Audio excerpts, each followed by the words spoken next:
Alright guys, for this sound effect we're using an analog synthesizer. We have our pitch turned all the way up here, as you can see, and we have a sawtooth wave and a triangle wave. We have a filter envelope going as well with a quick filter, attack, and decay, and then the sustain turned down. And it creates a nice bright ding sound effect.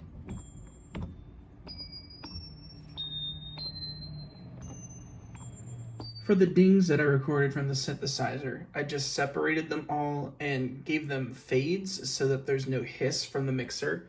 I also filtered out the low end. For some reason my mixer's been giving me a bit of a 60 hertz hum in the low frequencies, so I just pulled that down a little bit. And that's really about it for this one.